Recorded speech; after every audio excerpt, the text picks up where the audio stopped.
Sir কেমন আছেন বলেন? আমি তো ভালো আছি। আপনাকে তো ভালো থাকতেই হবে। আপনাকে ভালো থাকতে হবে। লক্ষ লক্ষ পেশেন্ট আপনাকে ভালোবাসে, যেমন আমি ভালোবাসি, তেমন লক্ষ লক্ষ মানুষ আপনাকে ভালোবাসে। কারণ আপনি সবার প্রত্যেকটা দিদিবোনদের মুখে হাসি ফুটিয়েছেন মা ডাক শোনানোর জন্য। তো এই জন্য তো আপনাকে ভালো থাকতেই হবে। আর আমার আজকে ছেলের বয়স 2 বছর হয়ে গেছে, 2 মাস হয়ে গেছে স্যার। 2 বছর বলে ফেলেছি, 2 মাস হয়ে গেছে, মানে অনেকটা বড় হয়ে গেছে। আমি বলবো আরেকটা আসবে 2 বছর পরে। আচ্ছা, দেখতে দেখতে 2 মাস হয়ে গেল। দর্শক, প্রিয় দর্শক বন্ধুরা, আপনারা আজকে আমাদের মুখে যে হাসিটা দেখছেন তা শুধুমাত্র এই মানুষটার জন্য। সত্যি তাই। পিকে বিশ্বাস স্যার, আমরা আগেও বলেছি আপনারা প্রচুর মানুষ, আমি মেনশন করে দেবো এই ভিডিওটাতেই, স্যারের এখানে কিভাবে পৌঁছবেন। ব্যারাকপুর স্টেশন থেকে মাত্র 1 মিনিট হাঁটা পথে আরএসবি হেলথ কেয়ার। আর স্যার আপনার কথা আমি স্যার আরেকটা কথা শুনি, প্রচুর মানুষ আমাকে জিজ্ঞেস করছে যে কোন স্যার দেখাচ্ছি। আর একটা কথা বলি স্যার, আমি আপনাকে আপনার পারমিশন নিয়েছি, রিসেপশন থেকে পারমিশন নিয়েছি, ম্যামের কাছ থেকে পারমিশন নিয়েছি আপনার ভিডিওটা করার জন্য। আপনি সম্ভবত ভিডিও পছন্দ করেন না, তো তারপরেও আমি বলছি যে দর্শক বন্ধুরা নিচ্ছেন তাই অবশ্যই যদি করি না সব সময়। হ্যাঁ হ্যাঁ, কিন্তু স্যার অনেক মানুষ আমাদের ভিডিওতেই, আগের ভিডিওতে দেখলাম কমেন্টস করেছে যে এখনকার দিন অনেক ডাক্তারবাবুরা সোশ্যাল মিডিয়াতে করছেন কি যাতে পেশেন্টরা জানতে পারেন, তা আপনাদের স্যারকেও একটু বলবেন। যারা আমরা, আমাকে আমার নার্সিং হোম থেকে বলেছে সবাই নাকি ওই একটা ছোট কিছু অপারেশন করেছে। হ্যাঁ হ্যাঁ হ্যাঁ হ্যাঁ, এটা ঠিকই, বুড়ো হয়ে গেছেন আপনি, করেন না। ইভেন স্যার ইউএসএ, লন্ডন থেকে আমাদের পেশেন্ট, মানে সেখানকার অডিয়েন্সরা বলছে আমরা তো দূরে থাকি, যখন কলকাতায় ফিরবো তখন স্যারকে দেখাবো।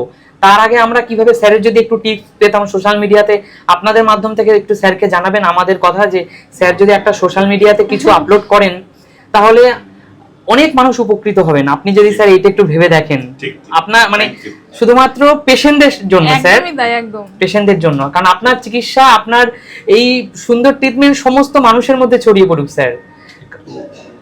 কালকেই অ্যাকচুয়ালি ডেলিভারি হয়েছে 13 বছর পরে তার বেবি, মানে বাড়ির মেয়ের মা বাবা দেখাচ্ছে আর কি। সত্যি এটা অনেকটা আনন্দের, এটা অনেকটা আনন্দের অবশ্যই স্যার। আর শুনি ভালো লাগে অবশ্যই স্যার, ইভেন আমরা যখন আপনার কাছে দেখাতে এসেছি স্যার, আজকে মানে খুব আনন্দের সহিত কথাটা বলি, একটা মাও কিন্তু নেই যে মা ডাক শুনিনি এখনো পর্যন্ত। দিন স্যারকে দেখাতে এসেছি তখন স্যারের কাছে আমি রীতিমতো কান্না করে দিয়েছিলাম যে স্যার আমি কি মা হতে পারবো, আমি মনে হয় পারবো না, মানে এরকম একটা মনের মধ্যে। স্যার তোমাকে বলেছিল তুই আমাকে 2 থেকে 3 মাস সময় দে। একদমই তাই। এই জিনিসটা অনেক ভালো লাগে, মানে স্যার প্রত্যেক মানুষকে সময় দিয়ে দেয় যে পারলে। পূজাদি আছে, পূজাদির সাথে, মানে এখন সে প্রেগন্যান্ট। শুধুমাত্র পূজাদি নয়, আজকে পূজাদি, রিয়াদি, তারপর হলো ঋতু সাদ মেয়েটার নাম, কালকে ডেলিভারি হয়েছে। ঋতু সাদ, অবাঙালি একটু। আচ্ছা আচ্ছা, 13 বছর ধরে এসে তারপরে। আচ্ছা আচ্ছা, 13 বছর মা ডাক শুনতে পাইনি। অবশ্যই যারা এই ধরনের প্রবলেমে পড়ুন, শুধুমাত্র একবার না না আমাদের রিকোয়েস্ট এটা, কারণ স্যার আমরাও তো এইভাবে খুঁজেছিলাম যে একটা ভালো স্যারের কাছে যাব। না না, নিশ্চয়ই নিশ্চয়ই স্যার, আমি জানি এটা আপনি ওইভাবে বলেন না, আমি আগেও দেখেছি। তো আমি রিকোয়েস্ট করছি আপনারা স্যারের কাছে একবার আসুন।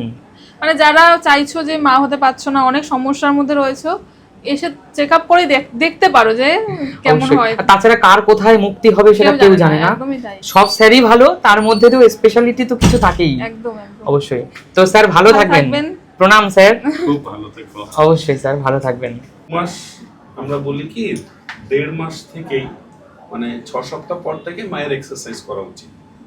সেই এক্সারসাইজ গুলো হচ্ছে দুটো জিনিস, একটা বেলির জন্য মাসলটা টাইট হবে, আর একটা লো ব্যাক পেন, এই যে বাচ্চা এলে, বেবি এলে যে ব্যথাটা হয়, ওই ব্যথাটা কোমরে ব্যথা হয়, কেননা বেবি তো অনেকদিন ধরে ভারী থাকে সামনের দিকটা, প্রেশার পড়ে সামনের দিকে, কোমরে ব্যথাটা হয় স্পাইনে। বুঝতে পেরেছো? তোমাকেই দেখাচ্ছি কিভাবে করবে।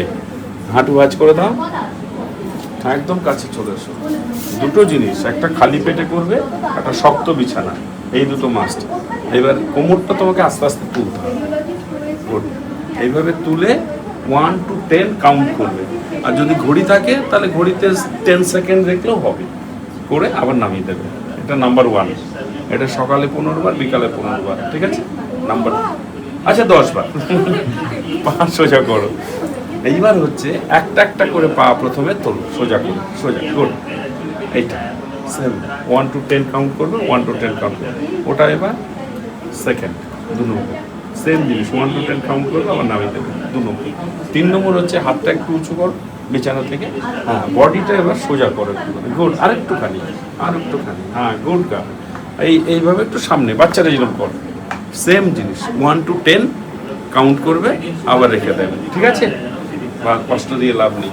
এটা 3 নম্বর। 4 নম্বরটা হচ্ছে উপর হয়ে যাও, একদম উপর হয়ে সোজা হয়ে এরকমভাবে সাইডে হাতটা রাখো, একদম সাইডে হাতটা রাখো। ওকে, সাইড, গুড গার্ল। এদিক দিয়ে এইবার তুমি মাথাটা তোলো একটুখানি, গুড। সেম জিনিস, 1 2 3 4 5 6 7 8 9 10 নামিয়ে দাও।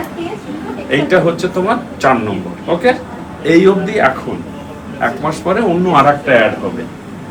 ওকে, এইটা ধন্যবাদ স্যার, ধন্যবাদ। সুমি, তাহলে তুমি শুনে নিলে স্যারের কাছ থেকে যে আফটার প্রেগন্যান্সির পরে কিভাবে নিজের পেট কমাতে হয়, স্যার কিন্তু পুরোটা ডিটেইলস নিজে দেখিয়ে দিল। এটা শুধু তোমার নয়, আমি তোমাকে দেখালাম, আমি সাধারণত দেখাই না, আমার মেয়েরাই দেখায়। তোমাকে দেখালাম কেন? তোমাকে দেখালে আরো 100 জন তোমার কাছ থেকে শিখতে পারবে, সেই জন্য। বন্ধুরা, তোমরা তো প্রচুর কমেন্টস করছো যে স্যার কখন বসেন, স্যারের ভিজিট কত, স্যার কেমন মানুষ, স্যারকে দেখানো ঠিক হবে কিনা। তো এরকম প্রচুর মানুষ আমাকে কিন্তু ফোন করছো, হোয়াটসঅ্যাপ মেসেজ করছো, কমেন্টস করছো। তো তোমাদের জন্য বলবো, তো আমি এই নিয়ে একটা আলাদা ভিডিও বানাবো। অনেকে জিজ্ঞেস করছো যে প্রেগনেন্সিতে আমার পুরো খরচা কত পড়েছে, মানে কেমন ওনার খরচা কেমন, সবটা তোমাদের জানাবো। তো প্রথমে বলি, স্যারের ভিজিট মাত্র 800 টাকা, যেটা মানে মধ্যবিত্তদের মধ্যে নর্মাল। কারণ 800 টাকার এখন বেশিরভাগ ডক্টরের ভিজিট অনেক বেশি হয়, তো সেক্ষেত্রে আমি বলবো 800 টাকা দিয়ে দেখানো যেতেই পারে। আমরা এমন ডক্টরও দেখিয়েছি 3000 টাকা ভিজিট। একদমই তাই, 3000 5000 টাকা ভিজিট ডক্টর আমি দেখেছি, কিন্তু ওখান থেকে নিরাশ হয়ে ফিরেছি। কিন্তু হ্যাঁ, এটা বলবো না যে প্রত্যেকটা ডক্টর খারাপ, সব ডক্টরই ভালো, যার যেখানে মুক্তি তার তো সেখানে ভালো হবেই। তো আমার কাছে আমি বলবো যে ডক্টর পি.কে. বিশ্বাস স্যার, উনি সত্যি ভগবান। কারণ সত্যি কথা বলতে, ওনার কাছে যে গেছে সে না মানে না খালি মুখে আসেনি, খালি হাতে আসেনি, এতটাই উনি ভালো ডক্টর। আমার যত পরিচিত মানুষ আছে, যত মানুষ ওনার কাছে গেছে, সবাইকে উনি মা ডাক শুনিয়েছে।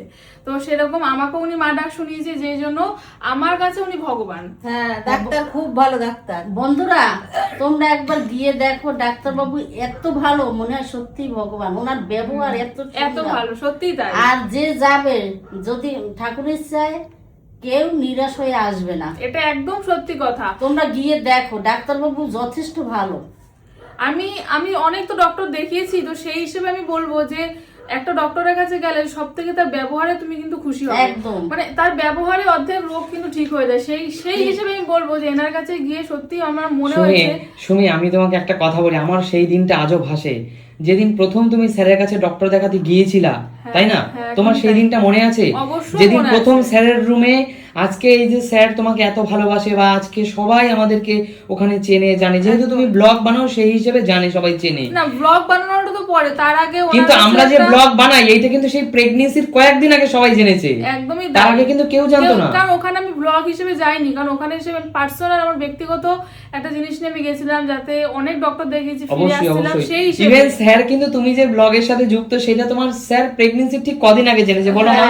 কদিন আগে জেনেছে। আজকে সবাই জানে তুমি ব্লগ বানাও, কিন্তু স্যারের ওখানে একটু সময় নিয়ে যাবেন, প্রচুর পেশেন্ট হয়। আর যে নাম্বারগুলো আমি ভিডিওতে দিয়েছি, এই নাম্বারগুলোতে ফোন করে প্রত্যেকদিন স্যার বসেন। স্যার সম্ভবত 1-2 দিন কোনো একটা গভর্নমেন্ট কলেজে, মানে উনিও সেখানকার প্রফেসর, তাই স্যার সেখানে অ্যাভেলেবল থাকেন না। তিনি বসেন। আর তোমাদের বলবো, তোমরা সকাল 9টা থেকে 9:30, এই যে 30 মিনিট সময়, এই 30 মিনিট আর সময় স্যারকে কিন্তু আরেকটা কথা বলি, স্যারকে কিন্তু ওইভাবে ফোনে পাওয়াটাও মুশকিল। মানে তুমি ফোনে পাওয়া মুশকিল, মানে তুমি 9টা 3 ফোন করবে, তো 40-45 জনের পরে নাম পড়বে, তখন তুমি ফ্রাস্ট্রেশন হয়ে যাবে। আমরা প্রথম আমাদের প্রচুর লেট হতো, তো তারপর থেকে আমরা একেবারে 2-3টে ফোন নিয়ে বসতাম, যেই কারণে আমরা আর 9টা বাজার 4-5 মিনিট আগে থেকে কল করা শুরু করতাম। একদমই তাই।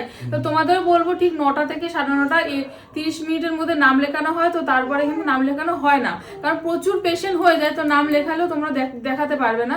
তো তার জন্যই বলছি, যারা অনেক দূর থেকে আমাকে ফোন করছো, মেসেজ করছো, তো তোমাদের বলবো 9টার মধ্যে থেকে তোমরা নাম লেখানো শুরু করবে। নাম তোমরা কাছাকাছি 9টার জাস্ট কয়েক মিনিট আগে থেকে নাম লেখাবে। আর স্যারকে নিয়ে আর কিছু বলার নেই, অনেক কথা বলছি। আর ফিউচারে ভালো মানুষ, এটা আমার সবথেকে বেশি ভালো। আমি যে কথাটা বলতে চাচ্ছিলাম, আমাদের কাছে তো খুবই ভালো। ডাক্তার তার কোনো হিংসা নেই, কোনো অহংকার নেই, তোমাকে এমন করে মানে ভালোবাসবে, সেটা ডাক্তারি হিসেবে না, পুরো নিজের মানুষের। শুনি আরেকটা কথা দর্শক বন্ধুদের বলি, তুমি যেদিন তোমার ওটির ডেট ফাইনাল হলো হ্যাঁ সেদিন তো তুমি খুব কেঁদেছিলে। ইভেন তুমি যেদিন প্রথম ডাক্তার দেখাতে যাচ্ছ স্যারকে সেদিনও তুমি কেঁদেছিলে। সেদিন তুমি তোমার একটা সন্তানের জন্য কেঁদেছিলে, স্যার আমি মা হতে পারবো তো? একদমই তাই। তখন স্যার বলেছিল তুই কোনো চিন্তা করিস না, অবশ্যই হতে পারবি। আর সময় দিয়ে দিয়েছিল, এটা অবশ্যই। হলো সবথেকে আর বড়। সবচেয়ে বড় কথা হলো যেদিন তুমি ওটির জন্য তুমি তোমাকে ডেট দেওয়া হয়েছিল সেদিন কিন্তু তুমি খুব কেঁদেছিলে। স্যার তখন বলেছিল তুই ভয় পাস না, তুই আমার সাথে ওটিতে চল, কালকেই একটা ওটিতে চল, সেখানে দেখে তোর মানে ভয় কেটে যাবে। একদমই তাই। আর আমি প্রচন্ড ভয় পেয়ে গেছিলাম, তো ভাবছিলাম যেহেতু প্রথমবার দেখা একটা ওটি অপারেশন, তো সেক্ষেত্রে একটু ভয় তো লাগবেই। সেই জন্য আমি অনেকটাই ভয় পেয়ে গেছিলাম, সেই জন্য আমি কান্নাকাটি করছিলাম। তো যাই হোক, এরপরে তোমাদের অনেক কিছু ডিটেলস আমি বলবো, আমার কেমন খরচা হয়েছে পুরো প্রেগনেন্সিতে, যেটা তোমরা জানতে চেয়েছো সবটা তোমাদের জানাবো। তো পরের ভিডিও অবশ্যই লক্ষ্য রেখো, তোমাদের জানিয়ে দেবো অবশ্যই। আর সবাই ডক্টর পিকে বিশ্বাস, আর যারা সত্যি মানে সবার তো যাওয়ার প্রয়োজন নেই, যারা না, না, সত্যি না। প্রবলেমে আছেন একদমই তাই। শুধুমাত্র তারাই যাবেন, তারাই এটা ফোন আমি করবেন, কিন্তু এটা কোনো প্রমোশনের জন্য বলছি না, যেখানে যাও তোমরা, আমি এটা বলছি যারা যাতে উপকার হয়। একদমই তো, তোমরা যারা অনেক ডক্টর থেকে ফ্রাস্ট্রেশনে ভুগছো, পারছো না, তো তোমাদের বলো একবার দেখিয়ে আসতে পারো। অবশ্যই অবশ্যই। সবাই ভালো থাকবেন, আপনারাও মা হন, মা ডাক শুনুন, একদম। আপনাদেরও কোল জুড়ে সন্তান আসুক, ভালো একদমই থাকুন, তাই, একদম। ভালো থাকুন, সুস্থ থাকুন। একদম। চলো টাটা।